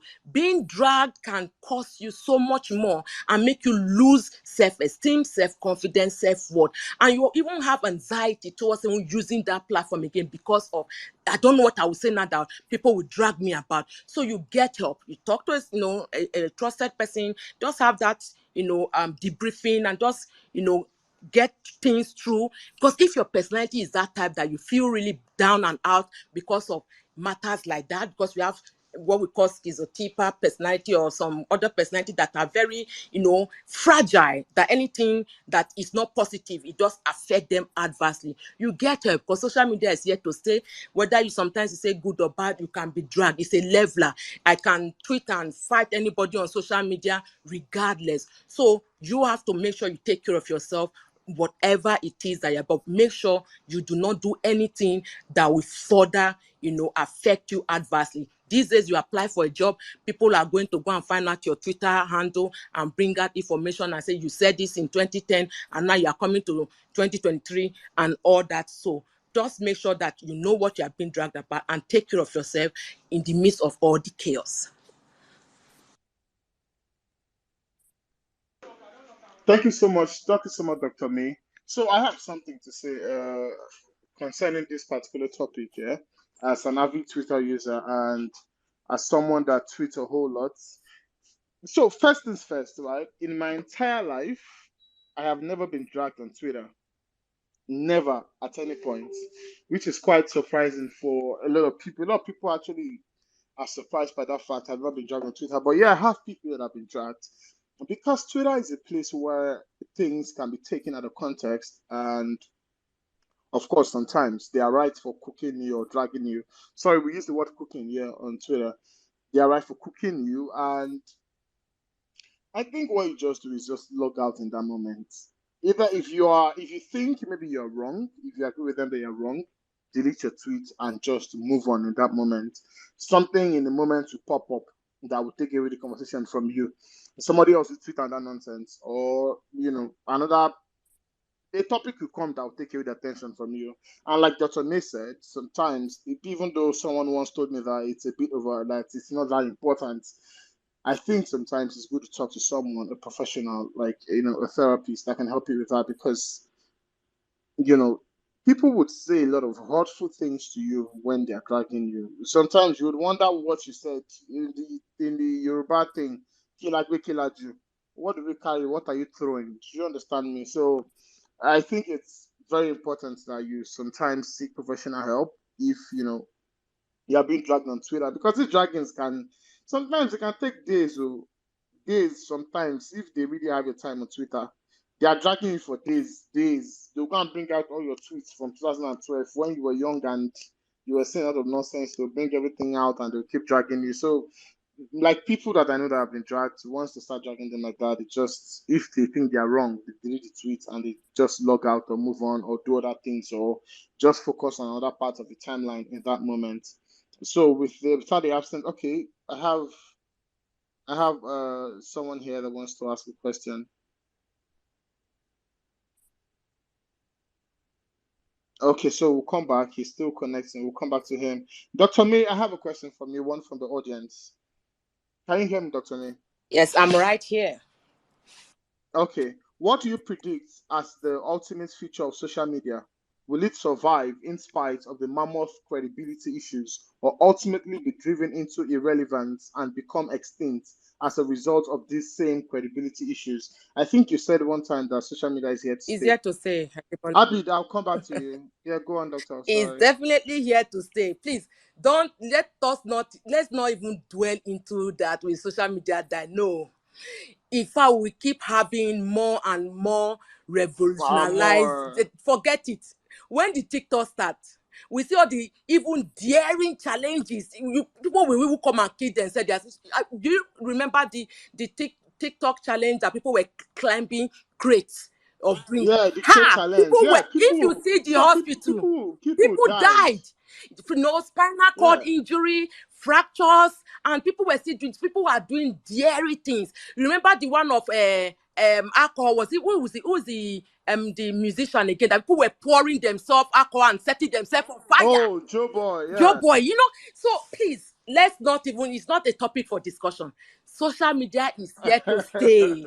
It's not going anywhere anytime soon. But what does it need? Regulation. It needs a lot. That is why you see Meta. There's a whole lot. There are lawyers here in Nigeria to Meta that are. So you find out that some things. How come Facebook has this new whatever? How come Facebook has this new thing? How come Facebook has this new thing?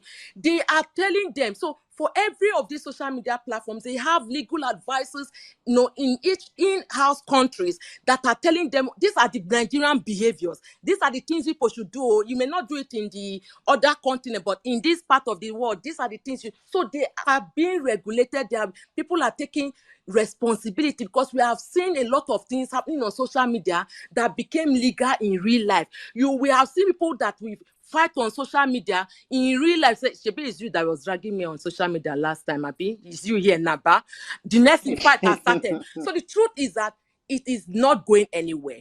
It will keep expanding. We'll get to find new things. We'll get to find new ways. It's now for you to know which one is healthy for you, which one is good for you, personally, professionally.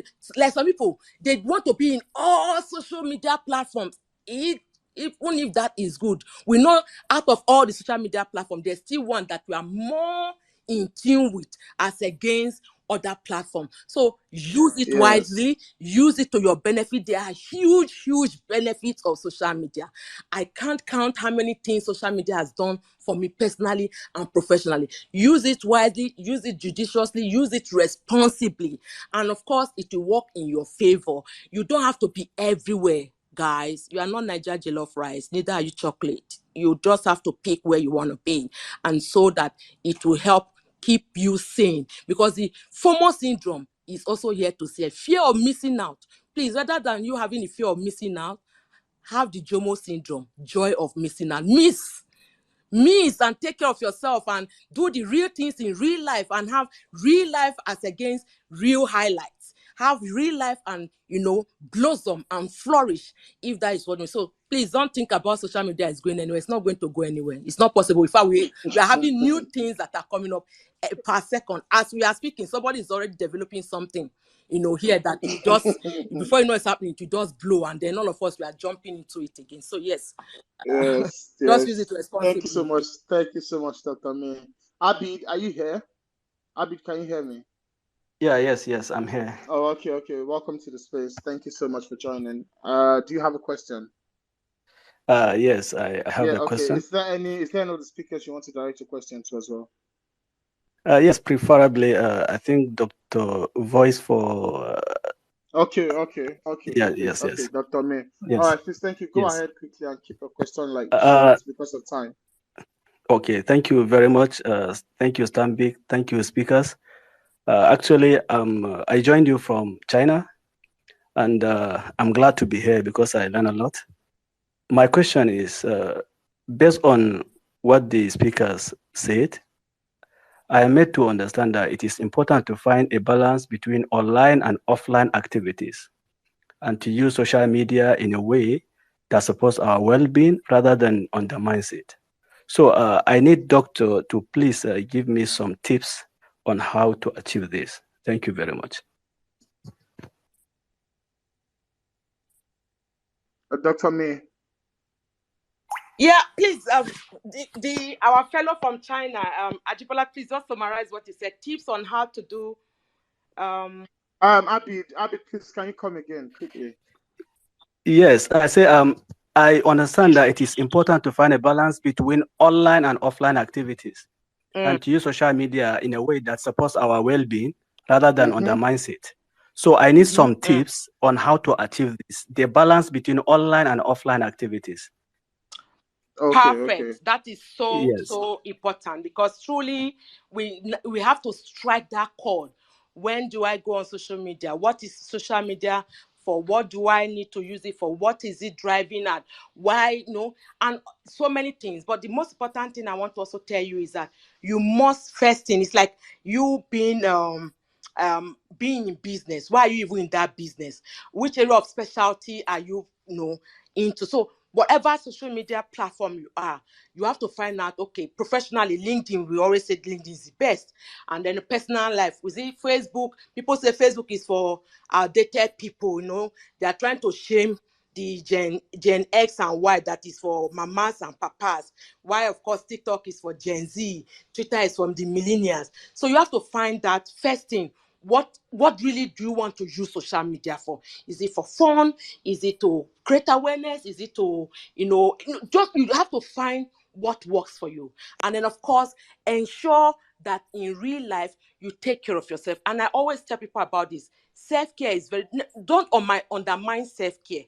Self-care is self-preservation, is not selfishness. So in taking care of yourself, you must be able to put those things in place, to balance social media and real life. First thing about self-care is self-awareness. What are your struggles? What are your stressors? What are your triggers? You must know why you want to even go on social media. Which social media platform? What do I want to use it for? It's important that you find that way to infuse social media into your life, but also take yourself out of it, so you can create what we call boundaries. This is where boundaries come into play. Don't just create boundaries for people. Also create boundaries into, I want to use social media maybe 30 minutes in the morning, 30 minutes in the evening. So, and then you follow through. You must be consistent in your consistency, if I want to put it that way, because consistency is a cheap code. Don't say I will do 30 minutes morning, 30 minutes afternoon, and then you find yourself mindlessly scrolling through social media all day long. You must put those boundaries, and you put routines. What do you want to do? How do you want to do it? And follow through. One way in achieving that, please, people should not undermine this. Having an accountability partner is very important. That person can help you pull through. Another way is developing what we call new habit. So it's good this question came in. One thing, guys, I want to teach us on this platform is how to develop new habit. If you have a new habit you want to develop, this is a very simple way to go about it. What is that one habit you do consistently every day? I'm sure all of us here will tell me that you brush your teeth, right? You have your bath. So that is one habit you do every day. So the new habit you want to now develop, tell yourself, for every time I brush my mouth, I will make sure I go for exercise, or I want to stop my social media. I don't want to do mindless scrolling in that. And if I don't do mindless scrolling or go on social media, I will reward myself. What is that one thing you want to use to reward yourself? So if I don't go on social media, I'm going to watch TV or watch movie or give myself 500 naira. So in that sense, what am I saying? Tie that new habit to an existing old habit and then reward yourself. That way, when you do that consistently, you find that with time you develop that new habit that you have planned to do. So in balancing social media and real life, it's a new habit you want to develop. You find that it may be difficult. Tie it to an existing old habit that you know has been working for you. You cannot do without brushing your mouth. So that's why I use brushing mouth. And then when you do not go on social media the way you stipulated, I won't go on social media 2 hours or 3 hours, reward yourself with something. It may be something small. I'm not saying you should go and now buy yourself McBash or Gucci or whatever. Something just simple. But you have also written it down that I will reward myself if I do not go on social media for this day. It's a very easy way to develop a new habit. And with time, you find out that gradually habits are formed within 21 days. So before you know what's happening, you have formed a habit and gradually you go off. So you have to find a way to make sure that you balance things accordingly, so that at the end of the day, you won't suffer for it, because there's a whole lot that social media brings, the good, the bad, and sometimes the ugly. So develop that new habit, have an accountability partner. With time, gradually things can work. I hope that answers your question. Yes, thank you so much. Thank you so much. Thank you so much, Dr. May. Abid, I hope your question has been answered successfully. Okay, Abid is not here with us. So the next question from the audience is for Dr. Chato. Dr. Chato, are you with me? Yes, very much here. Thank you. Thank you, Dr. Chato. So how can we measure the instability of mental health via social media? Okay, I think based on what has been said throughout this space, throughout this discussion, it's very obvious what the parameters we should be looking out for in terms of mental health impact of the social media it's having. We may not have had a full research to collect the data, to say, oh, this is the number of people who have probably become depressed because of social media or develop anxiety disorders or panic disorder. But from what we hear, we did know that indeed there's a lot of mental health impact that social media had on people, from attempted suicide to panic attacks. And I think Dr. May did mention the fact that just out of what just happened, we hear that a lot of calls are coming into their own service call center, where people are just reacting to the success that one person has achieved at such a young age and saying, what is my life worth? Now, the impact that social media had on mental health instability is still something we just need a lot of years to begin to understand. We are understanding it in terms of specific diagnoses that are coming out in terms of panic attacks, anxiety, depression, suicide attempts, substance abuse, and even violence, in one form or the other, that is resulting as a result of social media. So mental health instability, measuring it will be if you take an individual, if you come across a posting, something in social media, how does it affect you? That is how we could measure it. How does it affect you as an individual?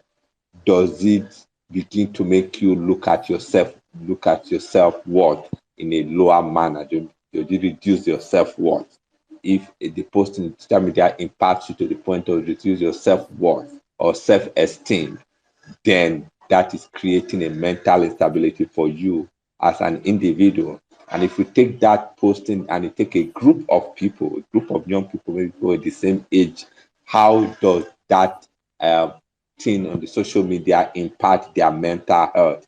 Does it cause them to begin to behave in ways that are unbecoming? They begin to take actions. They begin to carry out activities that are negative as a result of that incident or that posting or that activity on the social media. Then we will say, yes, it's creating mental health. And of course, everything, Dr. May spoke extensively about those challenges. We know, dare to do this, challenges like that happen, and we know the impact that had even at secondary school level, where can you dare to do this? That became, a mental health instability. A lot of young people in secondary school, at secondary school level, went did things that even the society frowned at. Even parents were marveled that their kids could get to that point of doing such things just because of what is going on in the social media. So measuring it will be every activity in the social media. Which impact does it have on you as an individual? Which impact does it have on a family? Which impact does it have on the society? Which impact does it have on a certain segment of the society? Where those impacts are not positive, then they are creating mental health instability in those strata of the society in general. And that is why this type of conversation is very important. Being able to come out in the same social media space to discuss the relationship between social media and mental health, so that one, those who are posting things in the media space should be aware that every single thing you put on out there in social media will have an impact in somebody's life. And do you want to be known for somebody who posts things that have positive impact on people's life, or post things that have negative impact on people's life? That is very key, so that we all become accountable for ourselves. We become accountable for what we do. We become accountable for every action that we take while we are on social media, either in giving out information or in receiving information. That is one. That is why this is very important. The second is that you who are in the social media to carry out one thing or the other, we want to know what impact do I want to derive from social media. So when you are going there with that mindset, anything that troubles your mental health, anything that creates some form of mental health instability for you, you just try as much as possible to avoid it. You want to avoid such things because those are not things you should be feeding your mind with. And of course, the society also have a role to play, to say no, to people to speak out where things are no. There's nothing you post in the social media that everybody will condemn. Some people will just take it and will support it no matter how negative it is. You get some support for it, but the society will have to come out to say, look, some of these things shouldn't be. These are not things which should be seen in our social media, and so the society can talk about it. So, in terms of measuring instability that arises as a result of social media, the impact is very varied. It's very huge. We all have to be mindful of it, and we all have roles to play to begin to, in a way, control such influences that come from our social media. So that's what I would just say about that. Thank you. All right, thank you so much, Doctor. Thank you so much, Dr. Chato. So someone is requesting for the mic, and we have one person here. The one Ascension. Can you hear me? Yes, I can hear you. Can you hear me? Oh, okay, yeah, I can hear you. Please, do you have a question to ask? Yes, I have been listening to this conversation, and I have to say, I'm first off very grateful that you all are even having this talk. I think people get so caught up in all of the fun to be had on social media that they forget it affects you in a different way. It affects your mental health, especially when you're in it for very long periods of time. So my question is this to everyone on the panel here. Anyone can answer. My question is this: do you think people get very invested in social media because they have a need to feel special, to feel seen? Right? I think I asked this question because if you just look at, for instance, the platform that we are on, Twitter, you look at what had happened recently with this new blue checkmark system, where everyone can feel special by having this blue checkmark. And a lot of people who have 5, 10, sometimes 1 or 2 followers are willing to pay just so they could have this badge. Do you think that has something to do? The need to feel special has something to do with people being so addicted to social media? Okay, so who's going to answer that question for us? All right, thank you for your question. I'll give that a shot.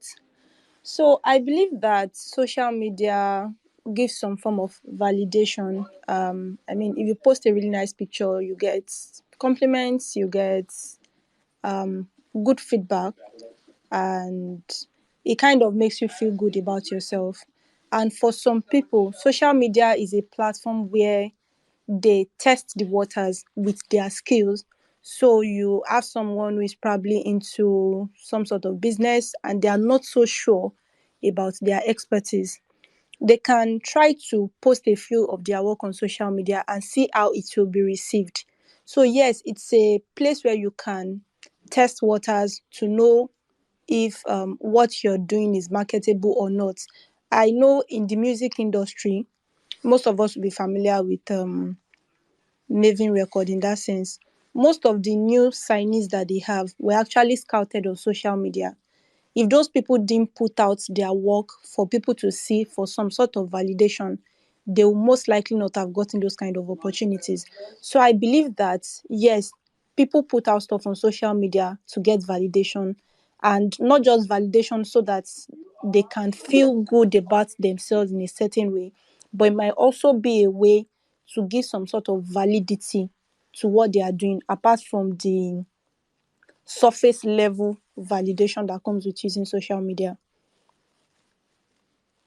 Thank you. Thank you.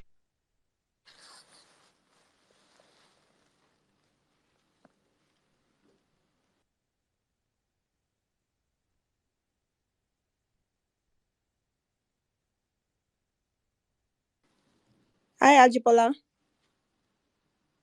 Oh, hi, can you hear me? Yes, please, I can. Jesus, I didn't know my mic had been muted. I had been speaking already. I have a question for you, Toluwashe. I have a Okay. question for you from one of the people that asked questions earlier. So it says, this is the last question. I am a small business owner, and most times I feel like I am far behind when I see other businesses doing great in business space. What can I do to be sane and properly run my business whereby I don't feel squeezed or frustrated? Hmm, I can relate to this person's question. Go on, Yeah. please, Toluwashe. Okay, thank you, Ajibola, for the question. I am also a small business owner, so to a large extent, I can totally relate. So some of the things you can do to help you put yourself out there the most, and I'm also taking this feedback because I believe it's a truth I know that I'm not telling myself. One thing is to remain consistent. Consistency goes a long way. So there's something in core marketing, like big brand marketing, that we call content calendar. What you do with it is you schedule your posts.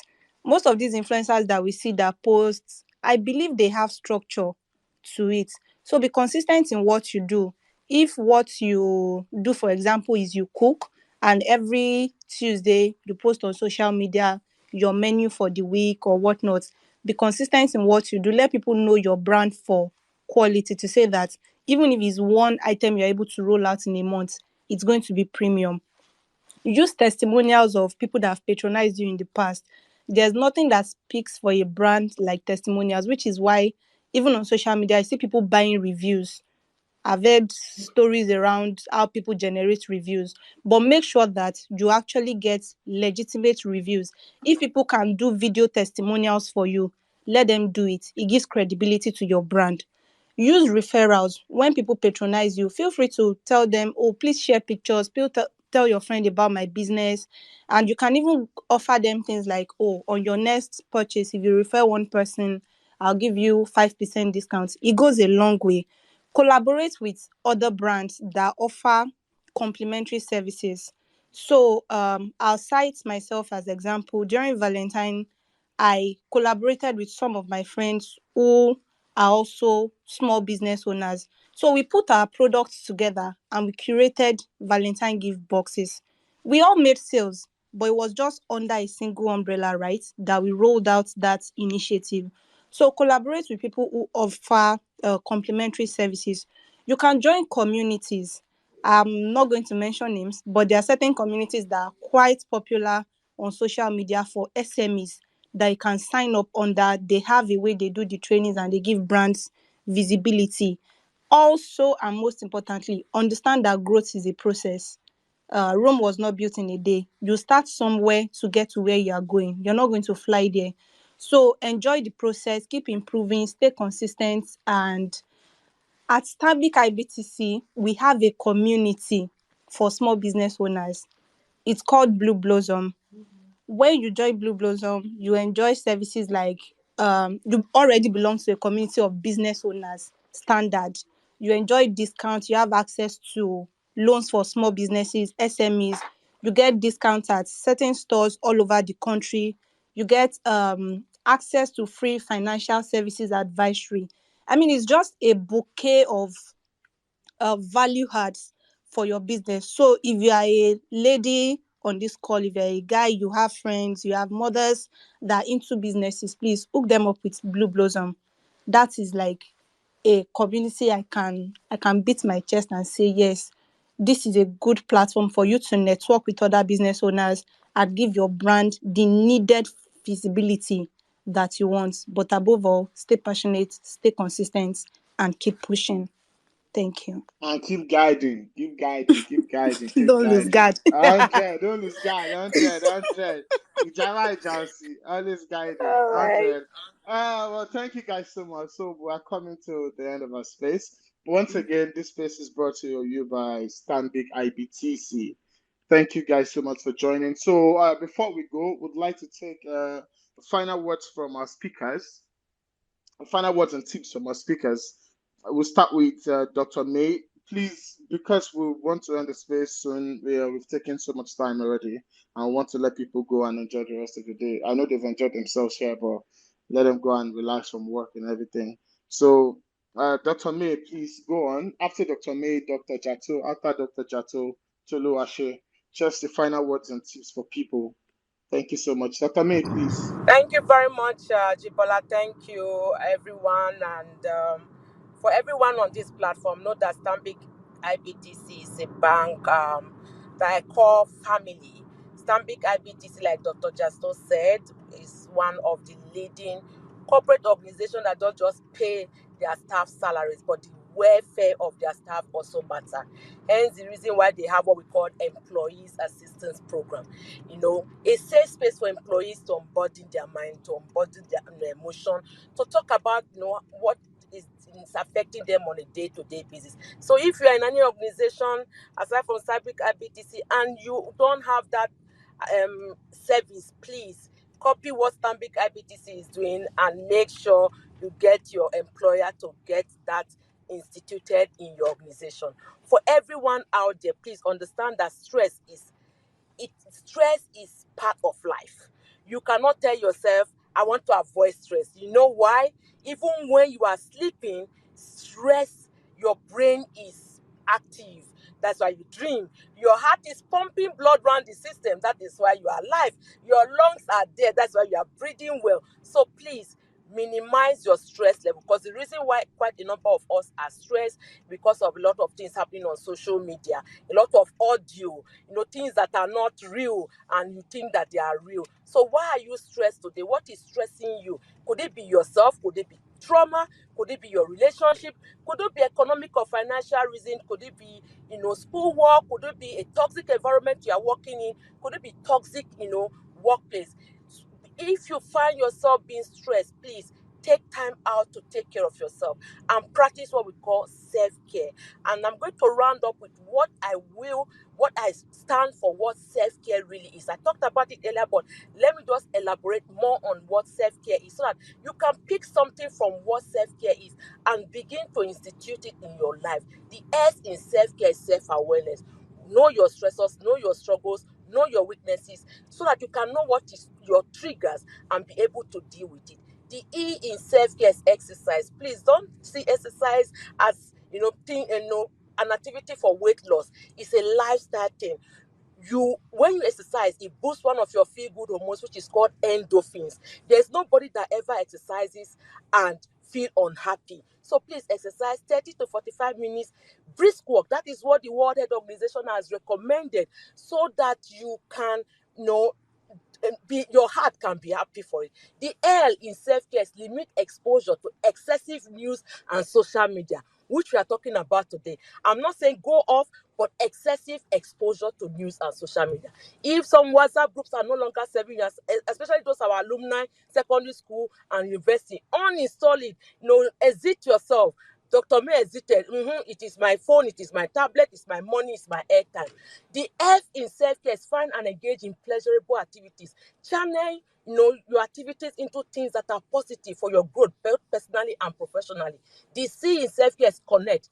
Connect with a healthy support system. Nobody is an island. You can't grow alone. You need people. That is why during the pandemic and isolation, a lot of people were affected. The A in self-care is ask for help. Asking for help is a sign of strength and never a sign of weakness. My people, Sorosoke shouldn't die with the answers. Please, Sorosoke, when and if you need it. The R in self-care is rest and sleep.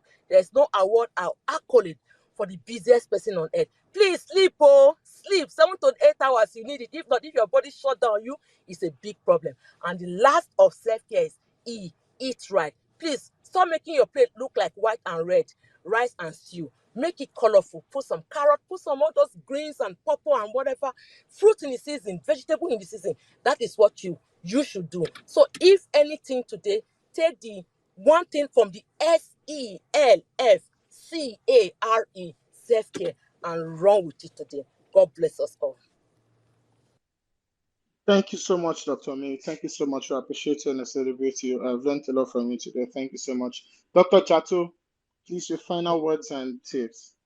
Yeah, thank you very much. Yes, what do I have to say? Just to let us know that the media space is there for anybody to put whatever they like, but it is for you to determine what you will take out of it and only take that which will positively impact you, which will drive you to success, which will push you to achieve your set goals, and not that which will demean you, which will make you lose your self-esteem. If everybody is celebrating, you too celebrate your little wins, because those little wins, when you add them with time, you also will have great wins to celebrate. So the mental health impact of the social media is within our control. We can determine how it impacts our mental health. One thing is very obvious. Try to keep your mental health safe. It is all your responsibility. Thank you very much. Thank you so much, Dr. Chato. Thank you so much. I appreciate you, celebrate you. Toluwashe, Thank you, final word and tips. Ajibola. Yes, I mean, for me, I'll just say own your social media engagements. Don't let it own you. If you need to check out, feel free to check out and look out for the positives in it and make use of it to your own benefit. That'll be all. Okay, thank you so much, guys. Guys, well, as Anita, I'm going to also leave you with, one or two things to take away. Do you understand me?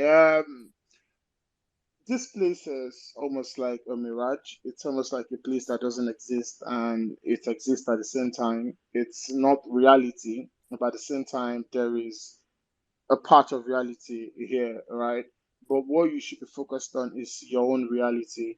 You don't have to be here looking at what people have, what people are achieving, and you feel bad about it.